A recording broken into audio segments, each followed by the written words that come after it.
উপহার হিসেবে নিয়ে আসা কালো মানিক নামের গরুটি গ্রহণ করেননি বিএনপি চেয়ারপারসন বেগম খালেদা জিয়া, যা নিয়ে কয়েকদিন ধরে চলছে তুমুল আলোচনা। কৃষক সোহাগ মৃধার এই উপহার গ্রহণ না করে বিএনপি চেয়ারপারসন বলেছেন উপহারটি ফেরত নিতে এবং তার নিজের কাজে ব্যবহার করতে বলেছেন। একই সাথে তার কাছে দোয়াও চেয়েছেন বেগম জিয়া। এর আগে বিএনপি চেয়ারপারসন খালেদা জিয়াকে উপহার দিতে গরুটি পটুয়াখালী মির্জাগঞ্জ থেকে নিয়ে আসেন কৃষক সোহাগ মৃধা।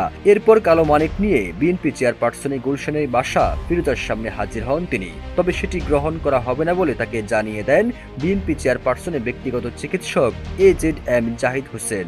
গণমাধ্যমকে এই তথ্য নিশ্চিত করেছেন বিএনপি মিডিয়া সেলের সদস্য শাহরুল কবির খান।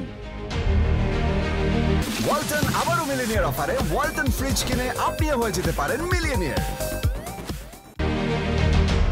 বিএনপি স্থায়ী কমিটির সদস্য ডাক্তার AZM জাহিদ হোসেন জানান, বেগম জিয়া ও বিএনপির ভারপ্রাপ্ত চেয়ারম্যান তারেক রহমান কোরবানির পশু উপহার দেওয়ার জন্য সোহাগ মৃধা ও তার পরিবারের প্রতি কৃতজ্ঞতা প্রকাশ করেছেন। এছাড়া সোহাগ মৃধা ও তার পরিবারের জন্য ঈদের বিশেষ উপহার পাঠিয়েছেন দলের চেয়ারপারসন। কৃষক সোহাগ মৃধা বিএনপি কর্মী, 6 বছর ধরে লালন পালন করছেন গরুটি। কুচকুচে কালো রঙের গরুটিকে তার পরিবারের সদস্যরা কালো মানিক বলে ডাকেন। ফ্রিজিয়ান জাতের গরুটির ওজন প্রায় 35 মণ। বাজারে যার দাম উঠেছিল প্রায় 10 লাখ টাকা।